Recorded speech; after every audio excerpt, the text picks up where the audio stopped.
Hello, and welcome to Ipsa Dixit, a podcast on legal scholarship. I'm your host, Brian L. Fry, Spears Gilbert Associate Professor of Law at the University of Kentucky College of Law. My guest is Guy Hamilton Smith, Legal Fellow at the Sex Offense Litigation and Policy Resource Center at the Mitchell Hamlin School of Law. We will discuss his article, The Agony and the Ecstasy of Me Too, The Hidden Costs of Reliance on Carceral Politics, which will be published in the Southwestern University Law Review. So, welcome to the show, frequent co-host, Guy Hamilton Smith.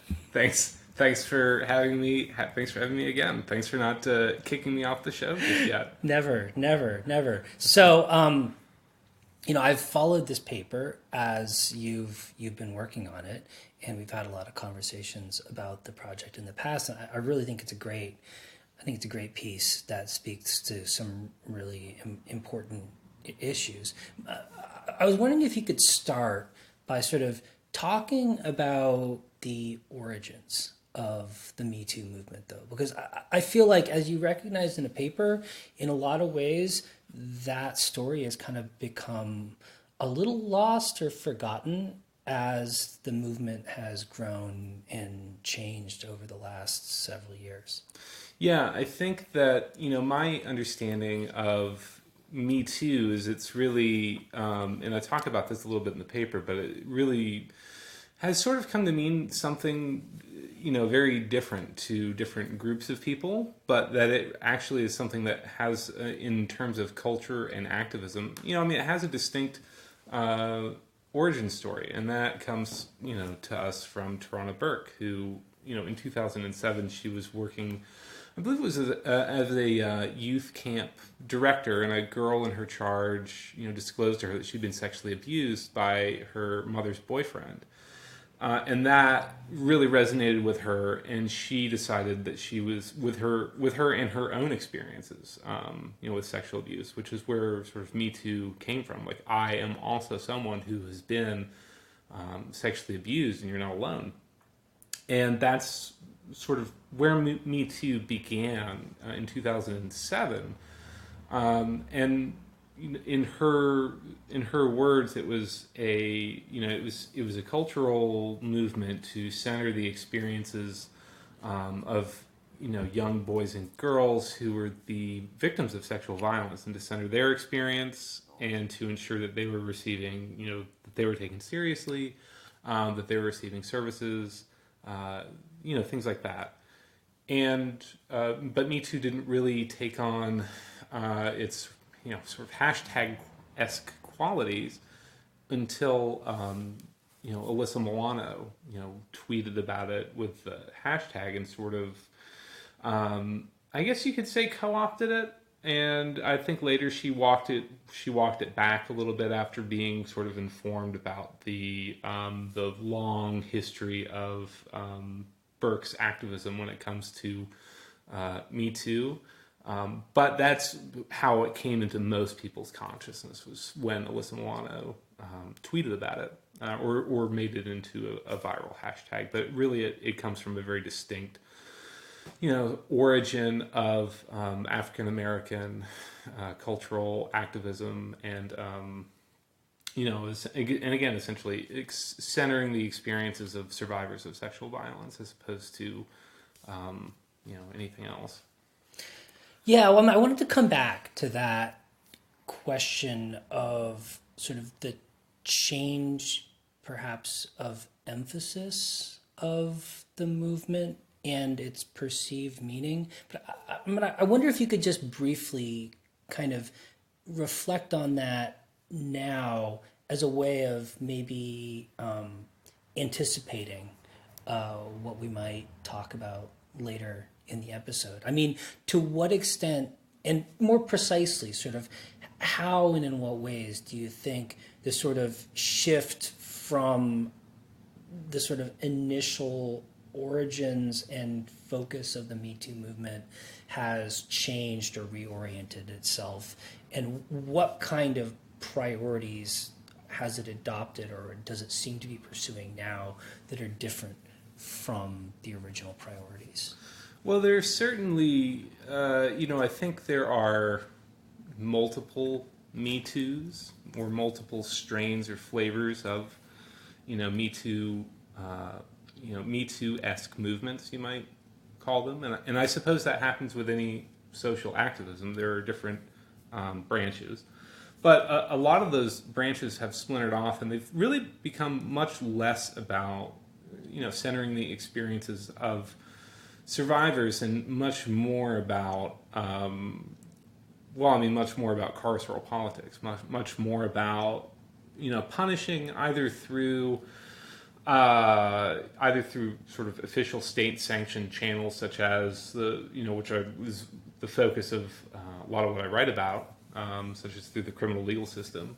But then there's also, we have this. I think we exist in a culture that is very punitive in a lot of other respects, and I think that when you begin to wash kind of social movements through our culture, what comes out on the other end is various shades of punitivity. And so, I think generally at least what I seem to be seeing is a lot less concern about the experiences of people who've been sexually harmed, and a lot more concern about not even necessarily holding people accountable who have caused sexual harm, but ensuring that they're punished adequately. And of course, what adequate means is different to different people, but it really kind of glosses over, again, the experiences of victims and what victims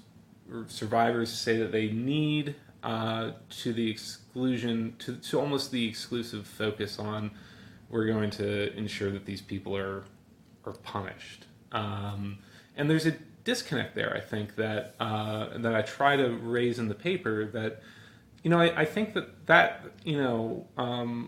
I think having a cultural movement or a societal movement that is focused on that is fine but I think that we need to be sort of clear about that's really what we're doing, and then ask the question, does that deliver on other, does that aid or does that undermine other considerations that we might have, such as, again, for example, providing services to survivors or preventing sexual violence in the first place. So you mentioned the terms accountability and punishment, and a lot of your paper is devoted to sort of looking at kind of the values or sort of the goals, as it were, of accountability and punishment, and the sort of institutional crises on both fronts, which strike me as sort of reflecting also, in a way, a kind of dialectic between the two, in the sense that accountability and punishment seem related but not identical, and sometimes somewhat in tension with each other. So, I wonder if you could talk a little bit about, in the sexual violence context, what it means to talk about accountability and what it means to talk about or think about punishment, and sort of what both accountability and punishment are, at least theoretically, supposed to accomplish. I think that, and it's such a good question. It's such a, I think, a necessary thing to try to unpack and better understand. Accountability, as I understand it, is really about taking someone who's caused some kind of sexual harm and having that person be able to take ownership of their actions and reflect on that, and take responsibility and apologize and take sort of corrective steps to change, and have some degree of consequence, but then be able to sort of more or less, move on with their lives. And I think that, and not cause that harm to other people. And when you talk to a lot of survivors of sexual violence, or really any kind of violence, one of the most important things that a lot of people will say is they don't want them to hurt another person. They don't want them to continue to hurt other people. And so for accountability, I mean, really a big part of that is, that person changing, like undergoing some sort of as part of that process of accountability, undergoing some change, so they're not going to continue to cause that harm. Punishment, on the other hand, is really, I mean, accountability doesn't really matter to punishment. Like, punishment is just the infliction of, consequences on people, really regardless of whether or not they've taken, accountability or not, or they've taken responsibility for their actions or not.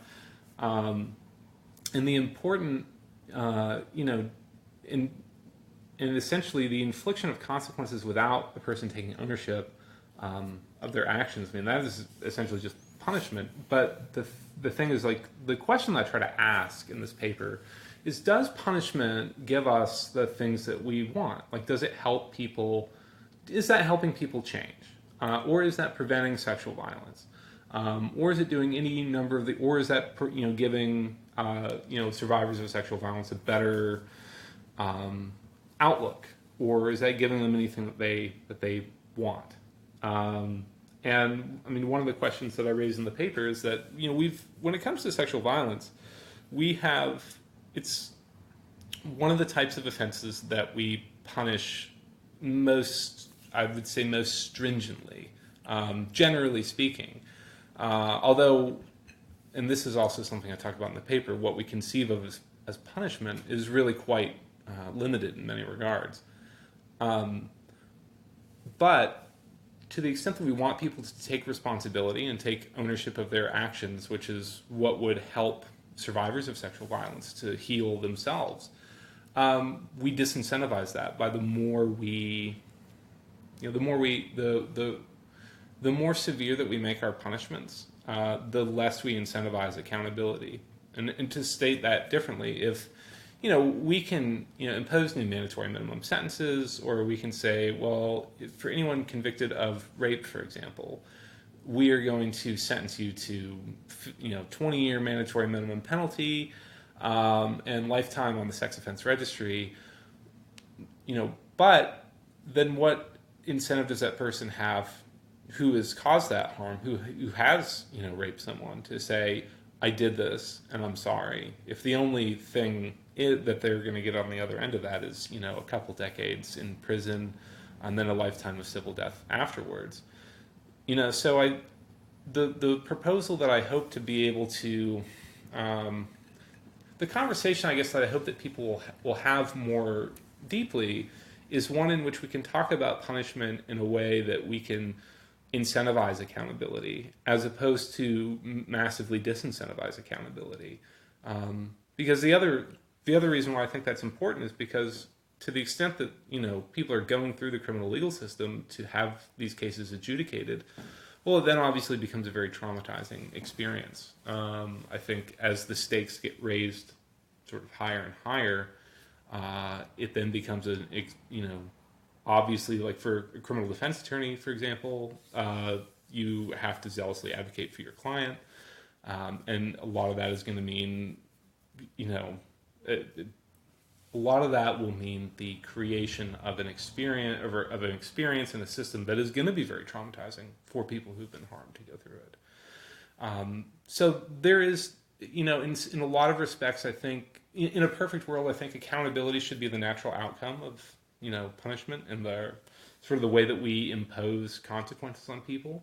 But I think that in the system that we have now, it's almost like they're working at, they're almost enemies. And I think they, in a lot of respects, undermine one another. And again, I think it's something we have to decide what it is that's most important to us. And then once we decide that, we can sort of own that and then develop our systems to better achieve whatever that outcome is going to be. And if it's just punishment, again, I think that's certainly a decision that society can make. But we have to be aware of like what that means, especially in the context of where most sexual violence is someone known to you, is someone known to the survivor. A lot of times it's also a family member. So if, I mean, for example, if the goal is to deter and prevent sexual violence, we have to reckon with the possibility that might be, and there's at least some data to support this. That might be one of the that might be a consideration for why these offenses are underreported. If, for example, the person who is causing this harm is the one who's responsible for housing and feeding you as well, then it might make it much more difficult to report that out if you know that you're essentially going to be on the street.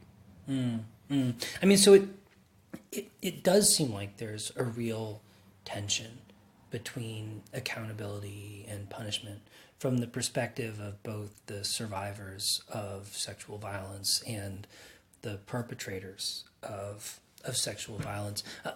I wonder about sort of the intermediary, though, right? Because it seems like, you've got law enforcement and other institutions in between there. And it seems like at least part of the failure of accountability is attributable to law enforcement. And so I wonder, to what extent is accountability a priority or even salient to law enforcement? And why does it seem that law enforcement struggles so to sort of adequately pursue and enforce and and recognize the harms caused by sexual violence? Well, law enforcement, is sort of at least in our culture, that's how they're sort of the gatekeepers for any kind of institutional accountability. And I should have also mentioned this earlier when we were talking about accountability, but there's different ways to also think about, even that. There's sort of personal accountability, but then there's just accountability in the sense that, is a person going to be held accountable or experience any kind of consequence at all for their behavior? And of course, what we know, what the data reflect is that most people who cause sexual harm aren't going to experience any kind of a consequence, which matters for deterrence because, deterrence and prevention really matters. What matters a lot more is like likelihood of detection versus severity of punishment. And here in America, our law enforcement are generally really bad at clearing or solving these kinds of cases. I believe that the nationwide average, it's in the paper, but off the top of my head, I think it's something around 30%. In other words, police generally only solve about 30% of complaints of rape and sexual assault that are reported to them. And the reasons for that, generally there's this kind of understanding in the culture. It's like, well, they're difficult cases, they're he said, she said, et cetera, et cetera. But there are a lot of other reasons for why the clearance rates are so low, and a lot of those are pretty structural reasons, such as rate myth acceptance within police units themselves, understaffing, and not deprioritization of sex crimes units, which leads to low investigator morale, which leads to burnout. It's essentially, and Professor Corey Young has done a lot of really fantastic work at looking at a lot of these reasons, which I draw on pretty heavily. But the upshot is that we've kind of created this when it comes to law enforcement. We have this culture where law enforcement generally does a pretty bad job when it comes to investigating these types of offenses, but our focus isn't really on how can we improve law enforcement outcomes or how can we improve reporting outcomes. It's really, our focus is pretty much entirely down, what you might think of as downstream, which is to say, punishment and constitutional rights for criminal defendants, so on and so forth. But arguably, failures of law enforcement are much more, assuming that the goal, again, is prevention of sexual violence. Law enforcement failures are arguably much more important, and they tend to be relatively invisible to this discussion as well. Right. So, it sounds like from the perspective of sexual violence survivors, accountability seems to have for the person who harmed them seems to have beneficial consequences, or at least it sounds like many of them believe it does, and often, by contrast, will de-emphasize the importance of punishment. And likewise, from the perspective of perpetrators, right? It seems like accountability has links that you're pointing to in relation to deterrence and prevention, both in the primary instance and in the future. Whereas punishment, especially if it's sort of unpredictable, might not be very effective on that front, and might actually, in some cases, make the problem worse. So if accountability seems beneficial in both of those contexts, then and punishment perhaps less so in relation to at least our stated policy goals, who's punishment for? I think that's a very good question. I mean, when I started working on this paper, that was one of the things that's kind of in the back of my head, because my background is also working in criminal defense, and I've seen many cases where when the victim of a crime did not want the same thing that the state wanted, then they became much less useful to the state. The state would sort of treat them with cold shoulders. And in discussing and collaborating with other survivors of sexual violence, like that's been a very sort of common theme. When a survivor is very interested in punishment, then obviously they're very useful to the state. But when people like go through that process, they aren't really made. It doesn't make them whole. I remember a conversation I had with a rape crisis worker in Atlanta, who told me that out of the many years that she had done that work, and the hundreds of women that she'd gone to court with, to kind of shepherd through the legal process, even when they quote unquote won, even they got a conviction and a prison sentence, she said no one had ever told her that they felt like it was worth it, that they were glad that they went through that process.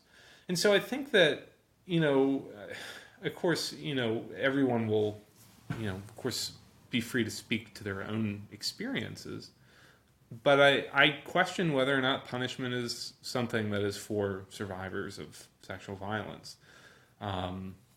There is this really fascinating, almost philosophical idea of hostile solidarity. When when we talk about societies that become fractured and alienated, one way to get solidarity is to everyone sort of hate the same people. And punishment, especially in America, has, I think, become one vector through which we find solidarity. We find social solidarity. So I think punishment may be largely for society. It's also for the carceral state in a lot of respects. I think there's certainly a lot of the economy that's tied up in prisons, and also post-conviction registries as well. It's becoming becoming privatized. But I really would raise like a lot more skepticism in terms of thinking that this is for survivors. I think a lot of survivors want to feel like they are being taken seriously, which I think is a totally legitimate. That's a totally legitimate desire. But then I think we live in this culture where the only way that we have of talking about how we take things seriously is in terms of the number of years that we put someone in prison, which, again, I guess it depends on what you mean by take something seriously. And so anyway, I think it's an open question as to who punishment is for. As to whether or not punishment works. I think punishment serves a lot of different functions, but I don't necessarily think that it achieves the goals that we believe it achieves. And again, this paper is something that I hope can invite more conversation, more discussion about that very question, because I may not necessarily be able to answer it, but I can at least raise the question, and I can at least hopefully point out, and hopefully I do this, that it's a much, I believe it is a much more complicated issue than it might appear at first glance. So in your article, you use as kind of a key illustration the story of Emily Doe, Brock Turner, and Aaron Persky. So I wonder if you could just briefly explain what happened and why you think this story is a good illustration of the perhaps heterogeneous priorities, goals, values embedded within different iterations of the Me Too movement. Well, this is it's a very sort of paradigmatic example. I wanted to make this paper nice and non-controversial, so I went ahead and picked this one. But of course, a lot of people are probably familiar with the name Brock Turner. Turner he sexually assaulted Emily Doe at I believe it was an off-campus party at Stanford, and his case sort of became this a firestorm, sort of a referendum on how we treat sexual assault in America. Sexual violence, which obviously we have a admittedly terrible track record at dealing with it. But so what happened in Brock Turner's case was, so he was. So he and Emily Doe were at this party and had consumed alcohol, and he sexually assaulted her out behind the party near a dumpster, and two foreign students saw them.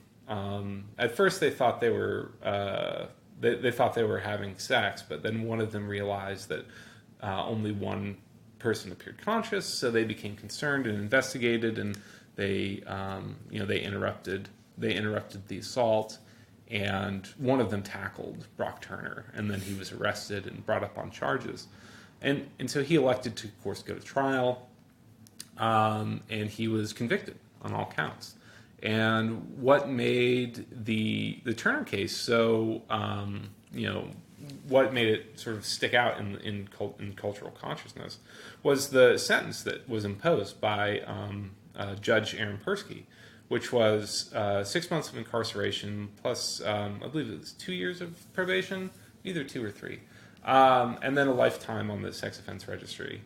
And that sentence was, it was in line with what was recommended by the probation and parole, which, for anyone not familiar, it's pretty common practice in California, here, elsewhere, where when someone is convicted of a crime, they will have what's called a pre-sentence investigation prepared by if it's a state offense, Department of Probation and Parole, whatever that the nomenclature is for it in the respective state, or if it's federal, the federal probation officer will compile a report for the judge outlining the circumstances of the offense and circumstances of the offender and recommending a sentence. And so that was what happened here, and the sentence was imposed, and it was in line with that recommendation.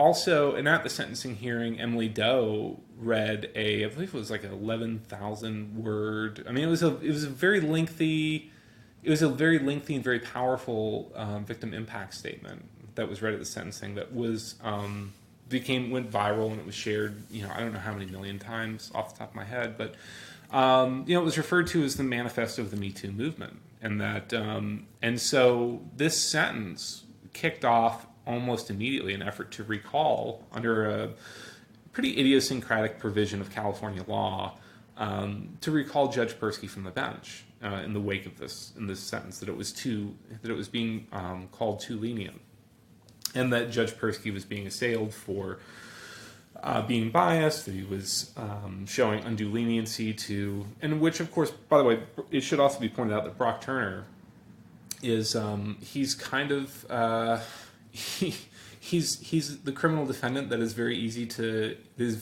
hate, so to speak. That he's white, he's wealthy, he's privileged, and so we have this criminal legal system that is super slanted against people of color, people of lower socioeconomic means. And then here is this, white Stanford wealthy student who is getting, what many people are saying is too lenient a deal, and so it's very understandable, like this kind of outpouring of anger. But the problem, at least as I see it and I raised this in the paper, is that the narrative that's being used to sort of assail Persky's record is pretty disingenuous. There are the California Commission on Judicial Performance, which reviews complaints on judges, found no, misconduct.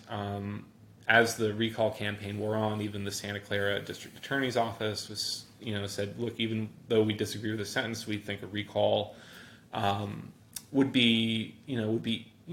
opposed to the recall. There were just a lot of things about not only the media narrative, but the effort behind recalling him that just really didn't get a lot of the facts right. And there were several law professors who wrote this letter opposing the recall, but it didn't. In the end, it didn't make much of a difference. He was recalled. I think it was like about a 20-point popular vote margin, and the reverberations of that are still echoing throughout our culture, which is that that same template is seeing reprise elsewhere, which is that we're going to be recalling judges or not recalling judges, but we're going to be either demanding their resignation in one way or another when they are being perceived as too lenient.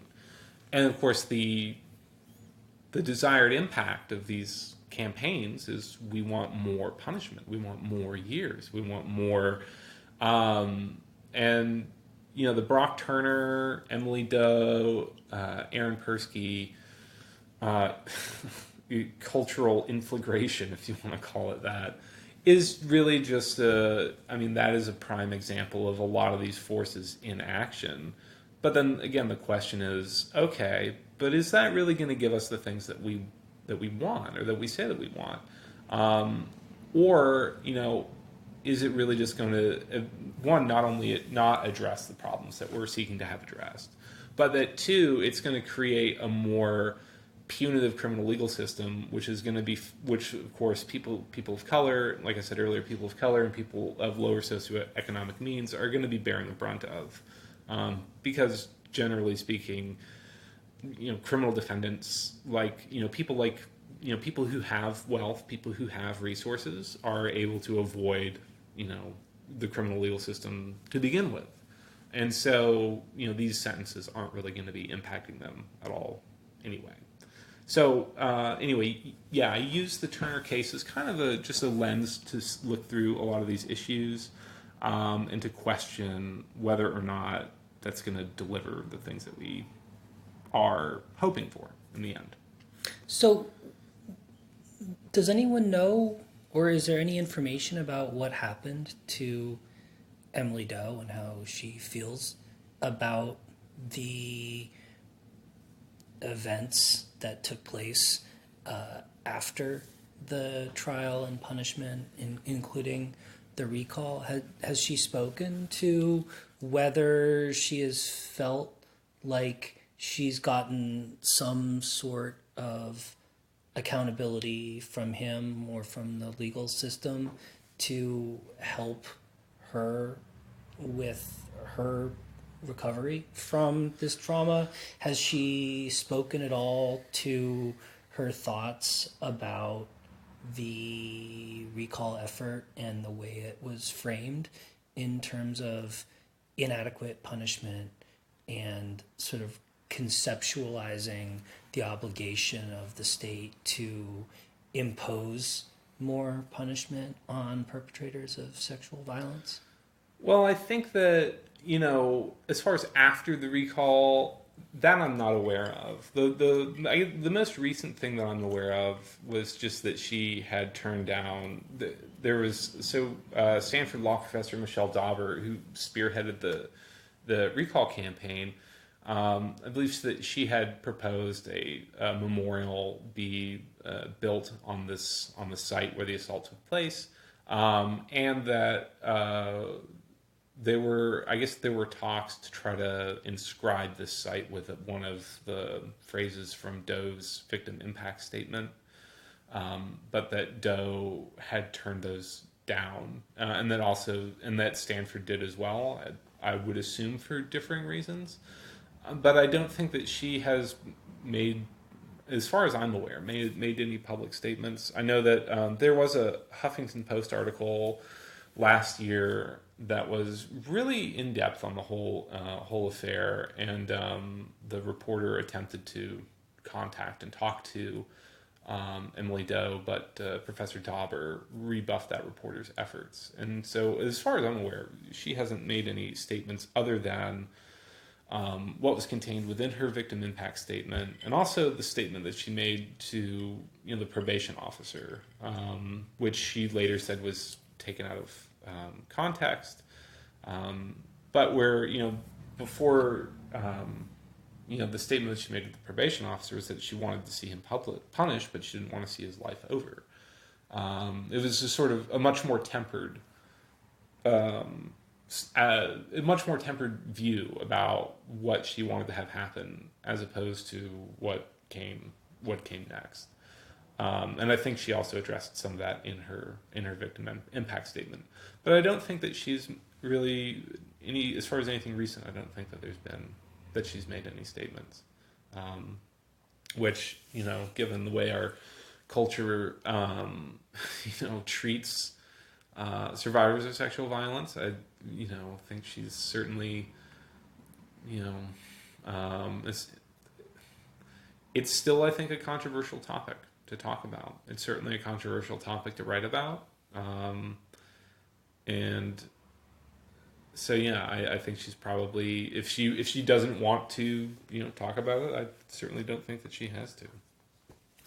Right. Well, Guy, I mean, in closing, it seems to me that a big part of the story you tell is about these sort of conflicting narratives and changing narratives within the Me Too movement, which has, it seems like, as you say, many different strands, some of which are very victim or survivor oriented, and others of which are more kind of outward looking, or kind of looking to the symbolism of the state in relation to sexual violence in the abstract, as opposed to sexual violence insofar as it affects one particular person and their personal experiences.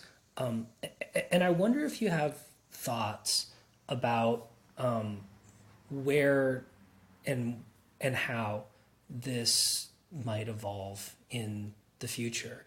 I mean, it seems like in many ways the Me Too movement has been an incredibly valuable and important contribution to public conversation around sexual violence and how we think about it as a culture. But it seems like maybe there is the potential for it to go in directions or take on positions that may be counterproductive even to some of its own stated goals. And I wonder if you have thoughts about that. I think that, to the extent that Me Too is a moment of, reckoning about sexual violence, I think we also exist in another time at the same time in our culture, we exist in another moment of reckoning. And that moment of reckoning is, what do we do about it? And what if our traditional response doesn't really work? What if it doesn't really deliver services to what victims need or want, or prevent that violence in the first place? What if it, in fact, exacerbates the problem? And that, I think, is the crossroads that we sort of find ourselves culturally, as we continue to try to figure out how to respond to sexual violence and how to handle sexual violence. We're also at the most punitive nation on the face of the planet. Our systems of punishment are unmatched, I would say, certainly in any first world democracy, and especially when it comes to public conviction registries.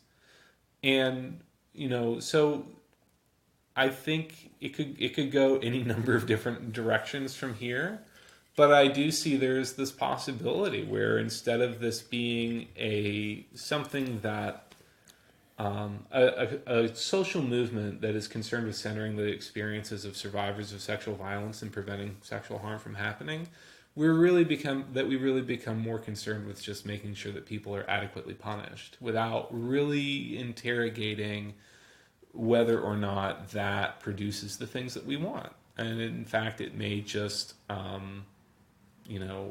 enshrine our cultural inequalities, and continue to, like you mentioned, undermine our stated goals, which is to hold people accountable for sexual harm that's happened, and prevent sexual harm from occurring. And as to which of those roads that we're going to head down, I really think it remains to be seen. I really wrestled with how to end the paper, how to sort of wrap it up, and in the end, I really just decided I just really have to ask the question, and because I don't have the answer as far as where we go from here, but I really do hope that it's an issue that people can think a bit more deeply about, and a bit more deeply about what it is that we actually want from our systems, from how we respond to and how we prevent sexual harm. Great. Well, Guy, thanks so much. As always, it's been a real pleasure talking to you, and congratulations on this powerful and important article. Thank you so much for having me, Brian.